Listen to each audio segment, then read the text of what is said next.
Buenas amigos e amigas da AgroConnection, estamos de volta aqui direto de Urbana, Illinois, para trazer muita informação bacana sobre a safra americana. Como vocês já sabem, a gente já vinha relatando, a soja e o milho estão alcançando o período reprodutivo, que é um período crucial que define o potencial produtivo tanto da soja quanto do milho, e onde qualquer déficit ou excesso de chuva pode prejudicar a safra, e a gente está passando por isso nesse momento aqui. Então fique ligado que já a gente volta com muita informação da safra. Ainda, como você já sabe, a gente sempre comenta e é sempre muito bom relembrar. Deixe seu joinha, deixe seu comentário, que isso nos fortalece cada vez mais. Assim a gente fica sabendo se você está gostando do nosso vídeo e o que vocês querem ouvir mais aqui.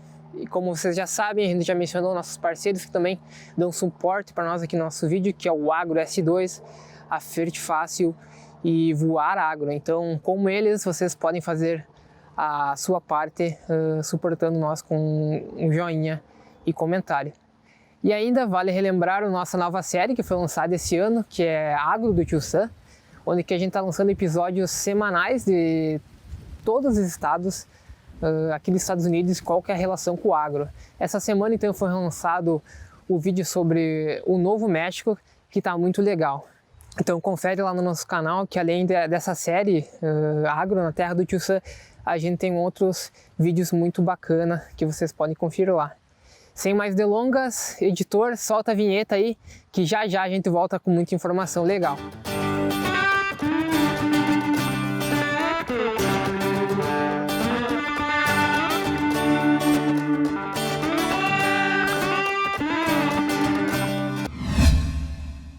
Estamos de volta e vamos direto ao ponto que está chamando a atenção de vocês aí no Brasil, que é a questão do clima.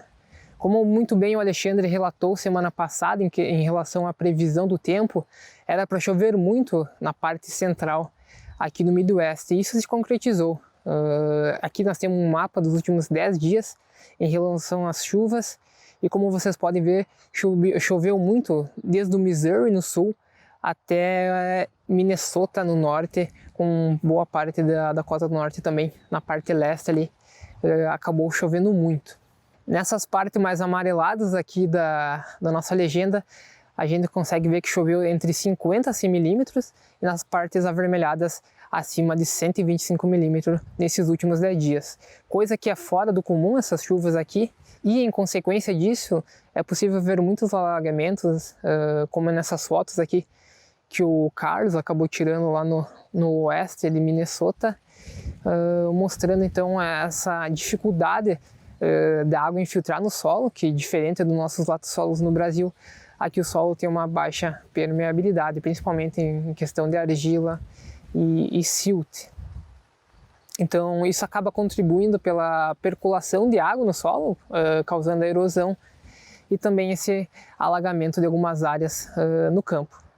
E essa situação a gente consegue ver principalmente na lavoura do leste da Dakota do Norte, no norte de Iowa e em parte do Wisconsin também, além de Minnesota, como eu já mencionei. Já mais para o oeste, a precipitação é mais baixa, já é esperado, como vocês já sabem, a gente sempre trouxe aqui para vocês, na parte oeste do Kansas, de Nebraska, da Dakota do Norte e do Sul, chove menos.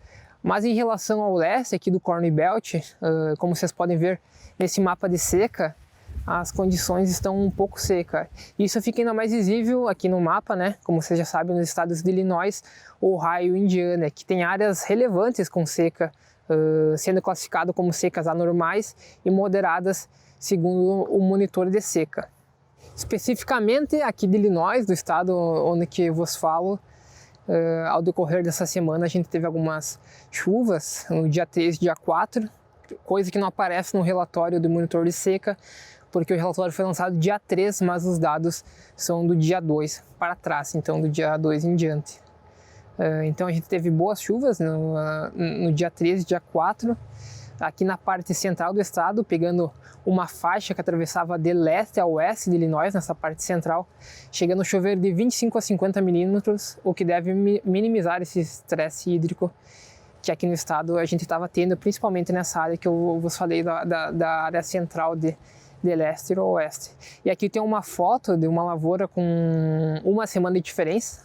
A foto da esquerda foi tirada na semana passada e essa foto aqui na direita foi essa semana, onde a gente consegue ver mudanças da plasticidade do milho, muito mais túrgido, muito mais vivo dessa semana, que foi a recuperação do estresse hídrico que vinha tendo o milho.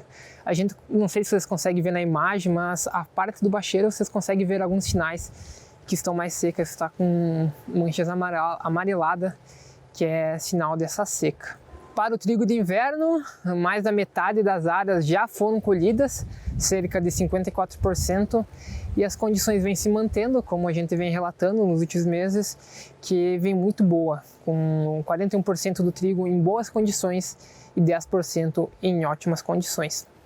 Para o milho, aquela parcela mais plantada no cedo está começando então a entrar no período reprodutivo, como vocês podem ver aqui, nessa área aqui em Illinois, e em todo os Estados Unidos esse número é de 11%.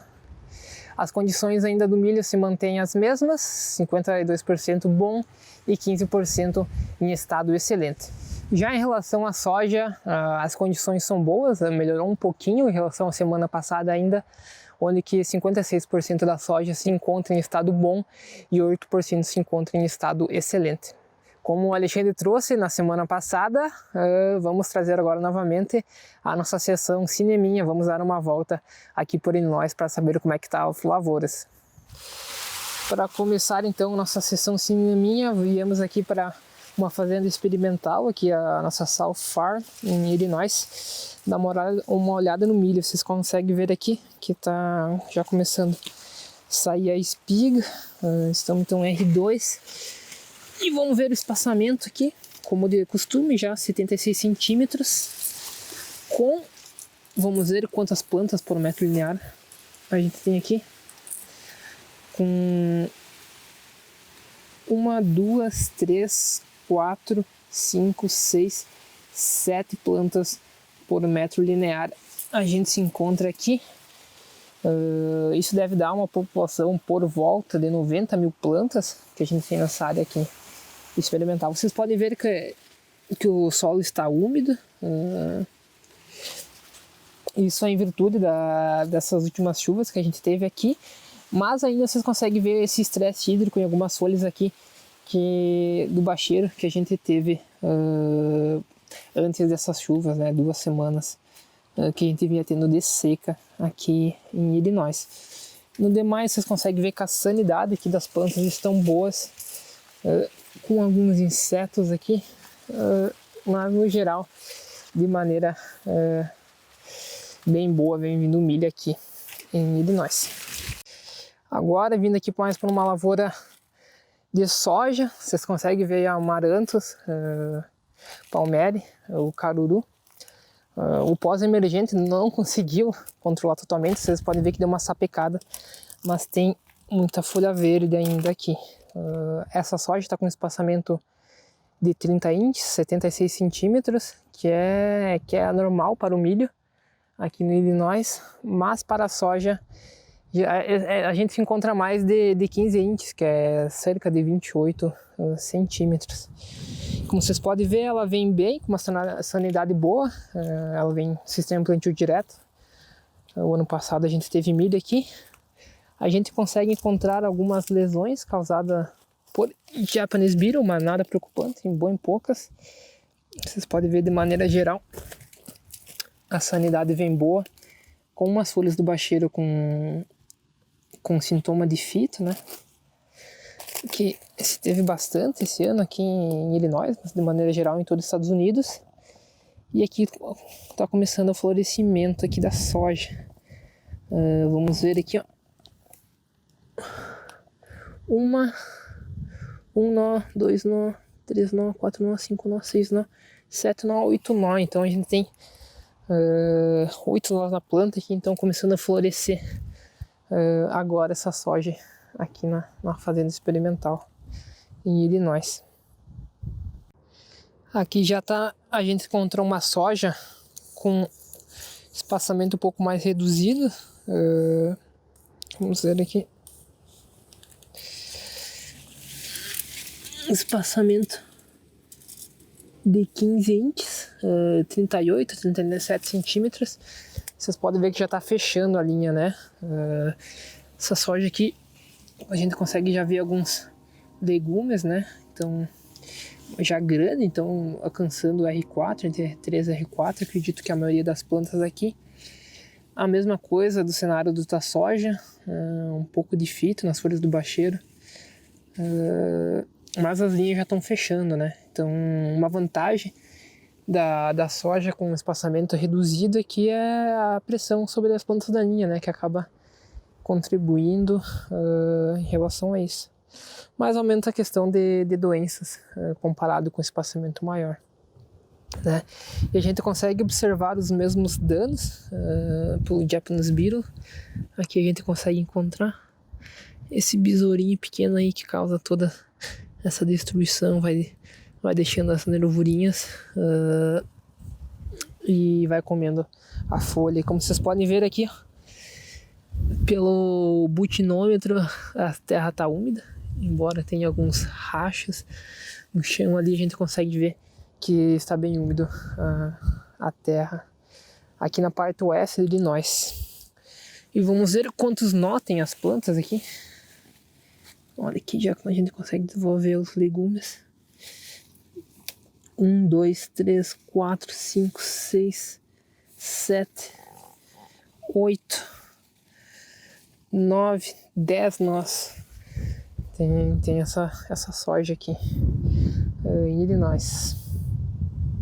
De maneira geral, mesmo tendo esses problemas em relação ao empoçamento de água no norte do Corn Belt e o estresse hídrico no leste, as condições da soja e do milho ainda são boas quando comparado ao ano passado, que foi seco demais e acabou comprometendo então essa evolução da soja e do milho em relação à qualidade aqui no Corn Belt.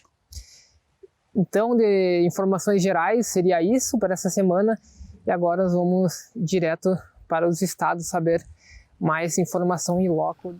Olá, amigos e amigas do AgroConnection, passando então para atualizar a situação aqui no estado de Nebraska.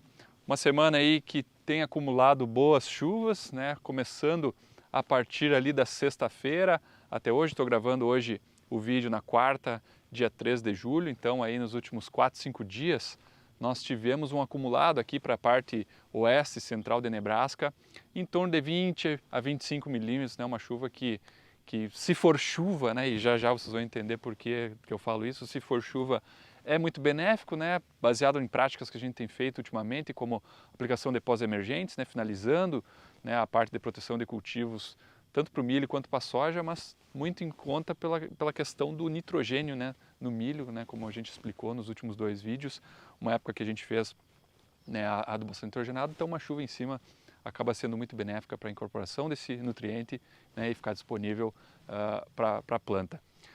Agora vamos à parte, né, difícil de falar para o produtor americano, que é quando eu falei chuva, quando é chuva, tem chuva que não é, tem chuva que é granizo. Então eu vou pedir para o Luiz colocar algumas imagens aí, né, a gente fez alguns vídeos na última semana, no sábado de manhã saímos para dar uma campeirada e vimos estragos bem significativos aqui, né, na região centro-oeste de Nebraska. Claro que não é uma área, né, que impacte a produção estadual ou nacional, mas é sempre muito impactante de ver, né, as comunidades sendo dilaceradas por um efeito natural, né, por um fenômeno natural como o granizo. E como vocês veem aí na imagem, tanto o milho quanto a soja, o dano foi muito crítico, né? A gente até ontem estava numa reunião com produtores da região, tentando achar soluções para o problema, né? E a primeira coisa a se fazer é esperar. Eu sei que a gente sabe que é difícil, é um teste de paciência, mas esperar 7 a 10 dias após o evento de granizo para ver a recuperação das plantas. Tá? A gente tem vários tipos de dano, tem danos que são recuperáveis, tem outros que não, mas ainda assim tem que esperar esse tempo pela questão das companhias, pelas seguradoras, né? Companhias de seguro agrícola. Então a seguradora vai fazer uma avaliação após 7 a 10 dias e aí se define se vai ser feito o replantio, se vai se manter aquela cultura, quanto vai se pagar e por aí vai. Então é uma situação bem delicada para os produtores e vamos ver o que acontece para as próximas semanas. Eu vou estar trazendo então na semana que vem algumas dessas áreas, ver se elas recuperaram, né? Mas as imagens são realmente muito chocantes. E eu convido vocês a assistir o nosso Reels lá no Instagram, onde a gente publicou mais informações sobre esse fenômeno do granizo. Bom, e agora eu passo então para o Giovanni, que vai falar lá do Kansas, e eu volto semana que vem. Fala, Alexandre, olá pessoal, todos que nos acompanham por aqui. Venho mais uma semana com a atualização dos dados climáticos da região de Ohio, fornecidos pelo USDA, e também o avanço da nossa safra agrícola. Vamos fazer um giro rápido aqui em alguns campos experimentais e hoje eu vou mostrar para vocês, além da soja e do milho, algumas áreas experimentais de trigo e de aveia. Já que estamos falando de milho, pessoal, vou compartilhar aqui com vocês um detalhe que eu achei interessante. Aqui na parte de cima vocês podem ver um verde mais escuro, que é onde estão as parcelas de um dos experimentos que nós estamos realizando aqui com adubação nitrogenada. E aqui mais próximo à câmera vocês enxergam um verde mais claro, são as faixas onde não foram feitos os tratamentos, seria só a nossa bordadura. Uma cultura também muito importante, que até então não tinha aparecido aqui para vocês nos meus vídeos, é o trigo. O trigo de inverno ele estava 96% maduro e nós já nos encontramos com 49% da safra total já colhida. Como vocês podem ver aqui no detalhe, vou mostrar aqui para vocês, pessoal, o avanço da cultura da aveia, que foi classificada nessa safra com 80% já de boa a excelente. E ela já avançou para 71% da aveia espigada, como vocês podem ver aqui. E esse trigo e essa aveia, eles se encontram com a classificação para o trigo de 72% classificado como boa a excelente e a classificação para a aveia de 80% como boa a excelente. Nós tivemos uma semana com temperatura média de 23 graus Celsius, variando entre 8 e 35 graus Celsius, mínimas e máximas dessa semana, e precipitação média de 28 milímetros de chuva. Regiões nossas mais ao sul onde não choveu e regiões mais ao norte chegaram até 90 milímetros de chuva. Hoje já estamos com 100% das áreas de soja e milho plantadas e o milho está com a classificação de 66% como a classificação de boa a excelente e a soja com 63% classificada como boa a excelente. Voltando rapidamente no início, quando eu apresentei para vocês as variações de temperatura e precipitação, a combinação desses fatores aqui no nosso estado proporcionaram estresse hídrico nas nossas regiões mais ao sul, onde não choveram, e as regiões mais ao norte, onde houve excesso de chuva, houve também o atraso na colheita, tá certo? Eram essas as atualizações rápidas que eu trouxe para vocês hoje. Vou ficando por aqui e até a próxima. Buenas, amigos e amigas do AgroConnection, falando aqui do Kansas, onde as condições não mudaram muito quando olhamos para as últimas semanas, né? Tá seguindo o padrão. Comparando com a semana passada, essa semana a gente teve um pouco menos de chuva, né? Aqui em Manhattan a gente teve 64 milímetros nessa semana, que foi principalmente ali de terça para quarta, que a gente teve a maior parte, né? Teve umas garoas no final de semana também, mas basicamente foi isso, né? E estamos falando exatamente onde a gente tá de onde a gente tem as informações, né? Aqui tem a estação meteorológica. E quando a gente olha para o estado geral, para o geral do estado, né? O Luiz vai colocar uma foto aqui para vocês verem também, que não fugiu muito do padrão aqui do Kansas, né? A parte oeste, como vocês podem ver, tem mais verde e azul ali, né? A cor azul não representa 5 milímetros ou menos ali, né? A parte verde com cerca de 10 até 20 milímetros, parte amarela ali com 50 até 100 milímetros e a parte vermelha ali passando dos 150 milímetros, que foi ali principalmente o amarelo e o vermelho ali na parte leste ou no sul do estado, né?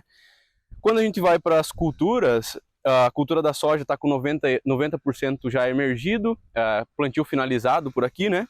E 7% desse que já está florescido. Olhando para a qualidade, a gente está com 69% em bom ou excelente e 27% em razoável. Olhando para a condição do milho, está com 57% em bom ou excelente, 34% em razoável, 9% em ruim, né? E aí não mudou muito do que a gente tinha visto já na semana passada, estava com 61% em condição boa ou excelente, e agora para essa semana então 57%, né?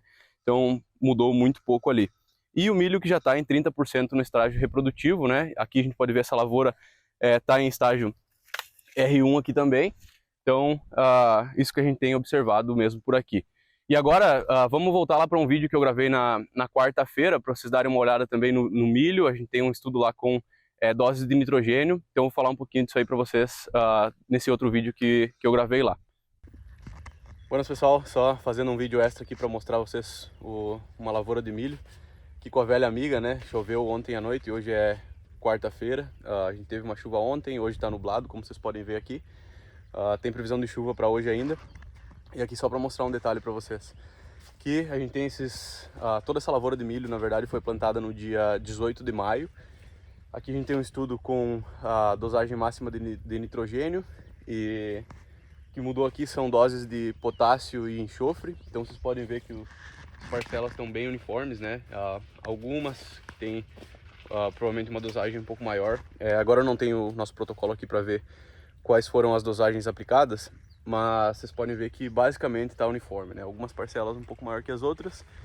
E quando a gente vai para o estudo ao lado, que foi plantado no mesmo dia, se eu não me engano eu até fiz um vídeo aqui, lá no início, quando o milho estava começando a emergir. Aqui a gente pega parcelas com doses de nitrogênio, né? Então vocês podem ver que é bem mais desuniforme.